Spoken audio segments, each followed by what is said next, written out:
pessoal, tudo bem com vocês?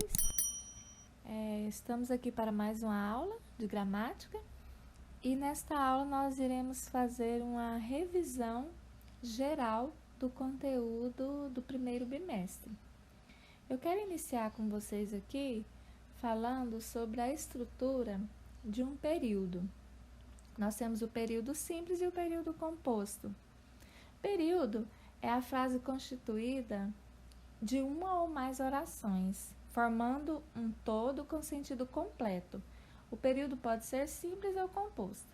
No caso do período simples, é aquele constituído por apenas uma oração que recebe o nome de oração absoluta. Exemplo, o amor eterno. As plantas necessitam de cuidados especiais. Outro exemplo, quero aquelas rosas. O tempo é o melhor remédio. Agora vamos para o período composto. É aquele constituído por duas ou mais orações. Exemplos: quando você partiu, minha vida ficou sem alegrias. Quero aquelas flores para presentear minha mãe. Vou gritar para todos ouvirem que estou sabendo o que acontece ao anoitecer. Cheguei, jantei e fui dormir. Saiba que, como toda oração está centrada num verbo ou numa locução verbal, a maneira prática de saber quantas orações existem num período é contar os verbos ou locuções verbais. Qual que é o objetivo da análise sintática? É examinar a estrutura de um período e das orações que compõem um período. Estrutura de um período, observe. Conhecemos mais pessoas quando estamos viajando. Ao analisarmos a estrutura do período acima, é possível identificar duas orações. Conhecemos mais pessoas e quando estamos viajando. Agora vamos relembrar um pouquinho sobre a concordância verbal. Ela ocorre quando o verbo se flexiona em número, singular ou plural, e em pessoa, primeira, segunda ou terceira pessoa, concordando com o sujeito gramatical. Temos alguns exemplos aqui para vocês. Eu sou feliz. No caso aqui, o verbo está concordando com o sujeito da oração. Nós somos felizes. Mariana já tomou banho. Mariana e Alice já tomaram banho. Concordância verbal com sujeito simples.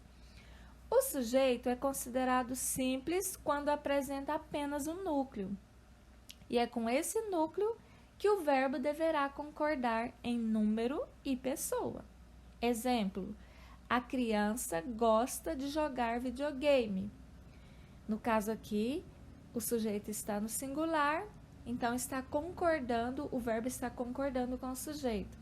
As crianças gostam de jogar videogame. Também o mesmo caso, está havendo a concordância. Concordância verbal com sujeito composto. O sujeito é considerado composto quando apresenta dois ou mais núcleos. O verbo deverá concordar em número e pessoa com todos os núcleos, aparecendo sempre no plural. Olha o exemplo. O Paulo e a Helena estão namorando. Ele e ela estão namorando. Então, aqui no caso, o verbo está no plural. Concordância verbal com verbos impessoais. Lembram que eu comentei com vocês sobre a questão dos verbos impessoais. Quando é que o verbo é impessoal? Quando os verbos não apresentam sujeito. A concordância verbal, nesse caso, deverá ser feita sempre na terceira pessoa do singular. Olha um exemplo. Havia mesas e cadeiras suficientes para todos. Nesse caso aqui, o verbo impessoal, o verbo haver. Faz 5 anos que eu o conheci. O verbo fazer. Chovia todos os dias. No caso aqui, verbos indicando fenômeno da natureza. Agora vamos relembrar um pouquinho sobre o uso da pontuação. A pontuação contribui na escrita para a coesão entre palavras e partes do texto, torna mais preciso o seu sentido e indica as diferenças e entonação. Exemplo do ponto de exclamação. Ele é utilizado para exclamar algo, ou seja, é empregado no caso de frases exclamativas que expressam emoção, surpresa, admiração, indignação, raiva, espanto, susto, exaltação, entusiasmo, dentre outros. Vamos para alguns exemplos. No caso, expressando entusiasmo, temos aqui, iremos viajar. No caso, expressando surpresa, foi ele o vencedor. Expressando súplica, por favor, não me deixe aqui. Expressando espanto, que horror, não esperava tal atitude. Expressando ordem, seja rápido. Também temos o ponto de exclamação depois de vocativos e algumas interjeições. No caso da interjeição, ui, que susto você me deu. No caso do vocativo, foi você mesmo, garoto. Nas frases que exprimem desejo, ó Deus, ajude-me. Agora vamos para os dois pontos. Quando é que nós utilizamos? Se a gente vai fazer uma citação ou introduzir uma fala, exemplo, ele respondeu, não, muito obrigado. Se quer indicar uma enumeração, quero lhe dizer alguma coisa. Não converse com pessoas estranhas, não brigue com seus colegas e não responda à professora.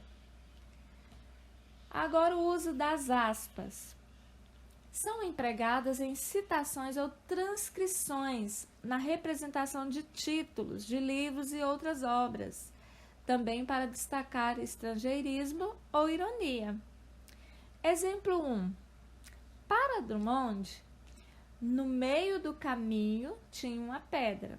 Exemplo 2. Na obra Tristão e Isolda, consta uma lenda de origem celta. Exemplo 3. Mas que beleza essa sujeira na sua roupa!